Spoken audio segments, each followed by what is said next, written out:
Okay, moving on. Pokemon Moon. So I bought Pokemon Moon. I know I'm a little late to the party, but I bought it about a week ago. About 12 hours into the game. I've just completed the second island, all of the trials on the second island. So I guess I'm about halfway through the game already. So given the fact that I'm only 12 hours into the game, that means that the game is pretty short, actually. Yeah. First, so some first impressions. The mom in this game, she has her own room. I, I can't believe we're even talking about this, you guys. Like, uh, I feel I feel like clickbait is dominating the internet, and I don't just feel that way. I don't just feel that way about games. I feel that way about politics. I feel that way about like everything, pretty much, actually. I feel like this is a non-story. So the game is set in Alola, which is based on Hawaii. Normally, the game has been set in different areas like Kanto, Johto, which are based on areas in Japan of the same name. The Kanto region refers to the Tokyo area of Japan, for example. So it's been based on different areas in Japan in the past. This is the first one to be based in America. So the mom has her own room and everyone is freaking out. But again, like I said in the beginning of the podcast, I lived in Japan for 3.5 years, so I know how much of a non story this is. The fact of the matter is, in the traditional Japanese style house or apartment, mansion as they call it, it's not a mansion at all, it's really fucking small by American standards. Most people don't have separate rooms in Japan. Actually, in most cases there's no bedrooms. Occasionally, especially in more modern housing, the children will have their own rooms, like what you would see in Pokemon games, but the parents and in most cases the whole family will actually sleep in the same room. They'll sleep in a tatami room with futons and they will all sleep in the same room. This is actually one of the reasons why sexuality in Japan is so stifled, because a lot of the times the mom and dad can't, get busy because the kids are sleeping in the same room. But that's a story for another day. We did that. We slept when my wife, myself, and my daughter, we decided to co-sleep with the daughter.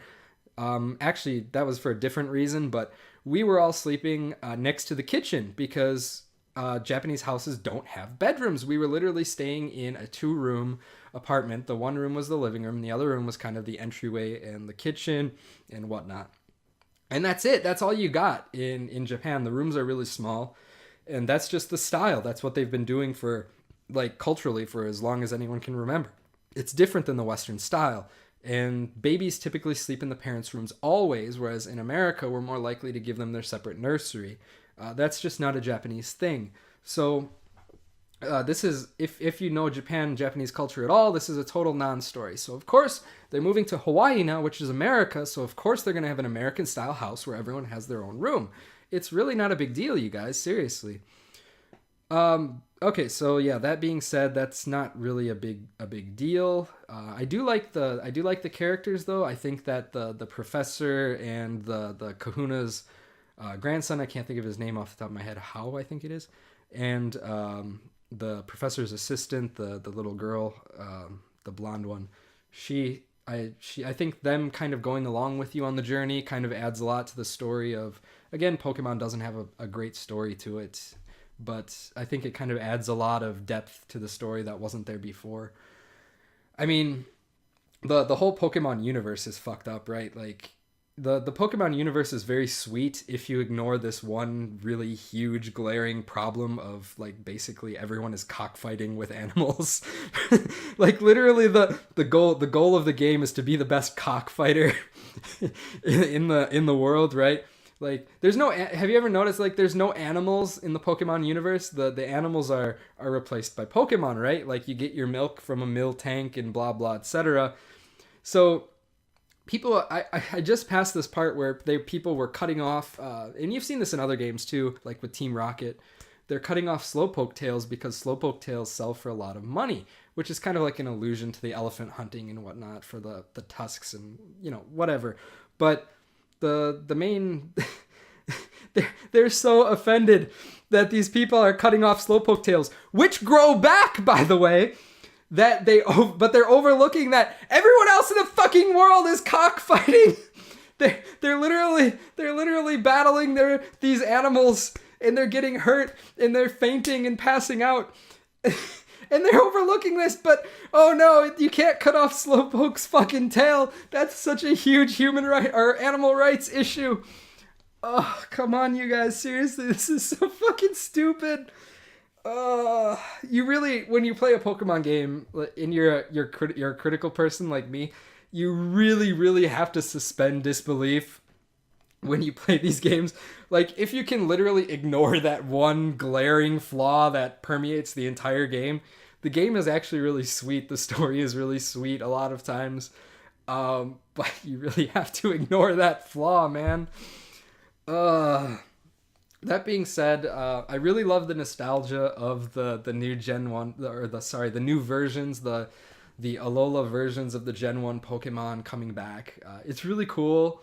I like that, like, Vulpix is an ice type now, and Diglett is a steel type, and stuff like that. I think that's really cool. The designs are a little different. Rattata is a dark type and is black now. I like it. It's really cool, but I don't think they did it with enough of it. I think they should have gone all out, like, changing all of the Pokemon to Alolan forms. Like, you have so many of the Gen 1 Pokemon that you first encounter, like Growlithe and Pikachu and whatnot. Wingull is not Gen 1, but he's a previous generation Pokemon. They don't have Alolan versions, and I think that kind of takes away from it a little bit for me. I wish they would have gone a little bit further, because like I said, that's something that I really enjoyed about the game, and I think that they should have done more of those Alolan versions. But the ones that they did do are really cool. I really like it. It makes sense that they would choose Hawaii as the location. Hawaii is probably the most, I think it is the most, I'm not sure, maybe not the most, but definitely one of the most traveled overseas travel destinations for Japanese people. So the Japanese, like, I used to teach English, so I used to speak to a lot of Japanese people who were learning English, and of all the people who are learning English, even the ones that are learning for work, almost all of them have been to Hawaii at least once. So it makes sense. It's something that the Japanese can kind of connect with. So that I like that. That's really cool. The other thing I like was the built-in Pokemon Snap. Those of you that don't remember Pokemon Snap was a Nintendo 64 game where you would go around taking pictures of Pokemon. They have that kind of built into the game now, where there's certain photo spots where you can kind of try to get the best pictures of Pokemon. It's kind of cool. It's kind of like a little mini game. It's really cool. I like it. It doesn't really affect the story at all. As far as the challenge, it's too easy. The game is way too easy, even by Pokemon standards. They give you like something like 35,000. I don't even remember what is the name of the currency. Is it dollar? No, it's like Zenny or something, right? Like, I don't remember. Anyway, we're gonna call it Zenny because I think that's what it is, or maybe I'm thinking of a different game. But anyway, they give you 35,000 Zenny to start, about there. And like literally you can buy like everything that you would ever need. You won't have problems finding items at all. Like, I remember playing the original like Pokemon Red and Blue and Yellow that came out on the original Game Boy, right? And those games it was actually like a struggle sometimes to buy enough Pokeballs and potions and shit, because you would run out of money extremely fast. And the only way to get money was by battling trainers. But once you run out of trainers to battle, then they didn't have like the phone system that they introduced in Gen 2, where occasionally a trainer that you had previously battled would call you up and be like, hey, let's battle again, or you could get more money from that trainer. No, you could only get this very finite amount of money throughout the game. But in this game, it seems that that's not an issue, so you'll never have resource management issues or anything like that. I thought that was kind of a cool part of the challenge in the original Pokemon games, and I definitely noticed that challenge actually even still to this day gradually decreasing.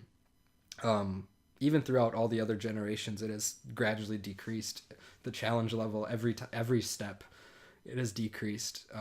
I kind of don't like that, but I realize now that the world that we live in is not the world of the hardcore gamer. There are hardcore games out there, like Dark Souls, for example, for people who enjoy the hardcore game. But I do realize now that the vast majority of people who play games want something that's super easy and monotonous and just relaxing, because their jobs are fucking hard and they're miserable and they just want to come home and just unwind.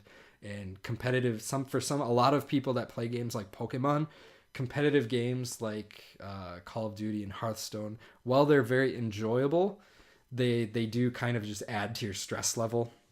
So I do get that when you make a game like this that's supposed to be anti-stress, you want to kind of take all the stress out of it. But for me personally, that kind of ruins it a little bit. But I realize that I'm in the minority, so that's not a big issue for me. I really like the ride Pokemon. So in Pokemon Moon, you get these Pokemon like Charizard that'll fly you to any city. It's like the hidden machine, the HM Fly from previous games. There's Tauros, who can break rocks. It's like the HM Strength. So you can kind of see that they're doing away with the hidden machines, and instead they're replacing them with these ride Pokemon that are not part of your party and can be called at will. I love this. I used to hate fucking having to have a Pokemon that has like all of these HMs, because a lot of these HMs, with maybe the exception of Surf, which was actually a really good damaging attack and was really good for double battles as well because it would hit all the Pokemon, including your own, but that wasn't as big of an issue. But so maybe it was a little bit of an issue. Okay. But anyway, so I like that I don't have to teach my Pokemon all of these different fucking skills and whatnot. It's really cool that now we just have access to all of these abilities at will, and we don't have to keep all of these. Remember, each Pokemon can only learn 4 moves. So if one of them has to be occupied by a shitty move on pretty much every Pokemon in your party, that kind of sucks a lot. So it's really nice that we don't have to worry about that now in the current generation. I really like that. A couple more things to bitch about.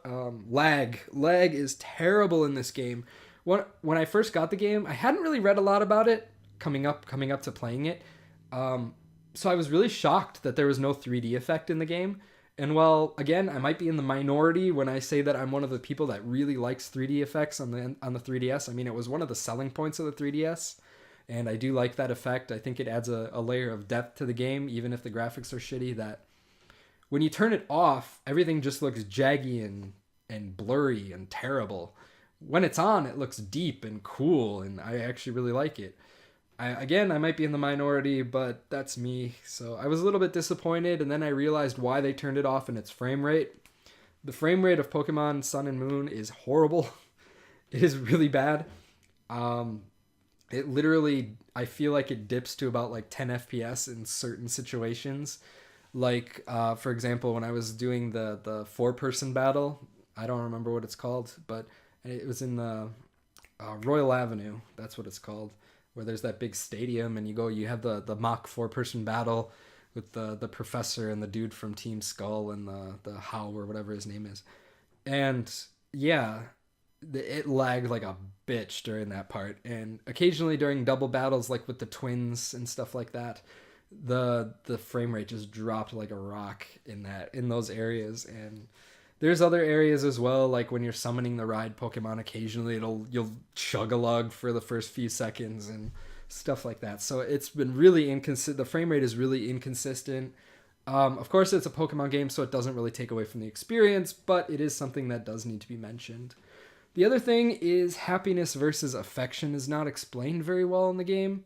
So, for example, there's this new feature called Pokemon Refresh where you can rub your Pokemon or like jack them off. No. You can like pat your Pokemon and feed them little beans and shit like that. And then your Pokemon will gain heart levels, which are called affection. The problem is that the distinction between affection and the hidden value that you can't measure, called happiness, is not so well defined. So when you get the game, if you buy it before a certain deadline, I think it's the end of the month or something like that, you can still get a Munchlax as part of the promotion, right? Munchlax evolves into Snorlax. But the problem is that Munchlax needs to have at least 50% happiness in order to evolve. As soon as it crosses that 50% threshold, the next time you level Munchlax up, it will automatically evolve into a Snorlax.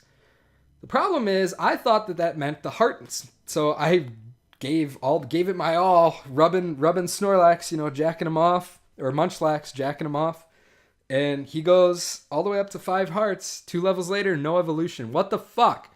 So I did some Googling, right? And Google told me, you're fucking stupid.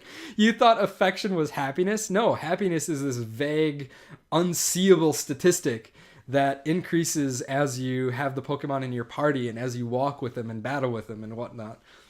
Like, well, then what the fuck is the point? Why wouldn't you combine the two statistics? The whole point of fucking like petting your Pokemon and shit is to make it happy, right? Why wouldn't that be happiness? But no, that's affection because that's so fucking different. So what does affection do? Affection affects your Pokemon's performance in battle. If your Pokemon has a very high affection rate, it has a chance where it'll do things like dodge attacks or survive fatal blows or more likely to get a critical hit, things like that. So affection is definitely worth raising, but it's very nebulous in how happiness and affection are different. So you actually have to raise happiness to over 50%. Affection doesn't matter in order to get Pokemon like Munchlax or Pichu to evolve into Snorlax or Pikachu, respectively. So that was really annoying for me. I didn't know that. Luckily, on Route 3, which is on the first island, I believe, you can get a item called the Soothe Bell, and you have your Pokemon hold that, and then as you walk around with your Pokemon naturally, they will gain bigger amounts of happiness, which will make the evolution process go a little bit faster. But still, it took until I think it was level 23 for Pikachu and level 22 for Snorlax for them to... No, it was actually more than that. It was level 24 for Snorlax. Yeah, it was 24. Yeah. To actually evolve, which was kind of annoying because especially with the Pikachu, I was waiting for Pikachu to come so badly. Pikachu is one of my favorite Pokemon. I should have I have a Pikachu shirt, actually. My daughter loves that shirt. She's a huge Pikachu fan. I should have wore it today since I was gonna do Pokemon, but unfortunately I wore it the other day, so it probably smelled like ass, and I would be like this for the entire podcast. By the way, yeah, Pikachu is voiced by the actual voice actress that voices Pikachu in the Japanese. So when you play Pikachu, you throw the ball and Pikachu comes out and it'll be like Pika. But all the other Pokemon have their 8-bit era battle cries, or whatever the fuck. But Pikachu is the only one so far anyway that's voiced. It just kind of feels really out of place. I think they should have either updated it or kept Pikachu's battle cry what it was in the previous games. It just seems kind of weird to me. But let's end today on a high note. Let's end this segment on a high note. I love the day-night cycle thing that they did with this game. So for those of you that aren't aware, Pokemon Sun, when you play Pokemon Sun, if you're playing it during the real daytime, it'll be daytime. And if you're playing it during real life nighttime, it'll be nighttime in the game. And Moon is the opposite. So if you're playing in the daytime, it'll be nighttime. And if you're playing in the nighttime, it'll be daytime. And the reason why I think that's really cool is some people can only play games at certain times because of work schedules and things like that. But some people have preferences to what kind of scenery they like. Maybe they like the daytime scenery more in the game, or maybe they want it to be nighttime in the game when they play. And the fact that you can choose that based on what version of the game that you choose to buy, I think is really cool. And it still keeps the day-night cycles in the game. Yeah, one of the most annoying things about earlier Pokemon, I think it was the second generation that first introduced that, the Johto region, where certain Pokemon would only appear at certain times of day or were more likely to appear at certain times of day, but you had the issue of where it was tied to the physical day-night cycle. That was really annoying. Of course, you could go in and change it, but the time and whatnot, but that was just an annoying step that you had to take. So I think that keeping the day-night cycle in the game is really cool, but the ability to kind of choose how you play based on what version you get is really cool too. So yeah, overall though, I'm loving the game. I think it's a great addition to the Pokemon franchise. I love the more involved characters, and I love the new versions of the Pokemon. The day-night cycle that I just mentioned is really cool. Of course, there's always things for me to bitch about. That's just what I do. But overall, I love the game, and I'm gonna keep playing it. So yeah, definitely, definitely deserves its spot as one of the most bought games of the season. So yeah, it's been really cool.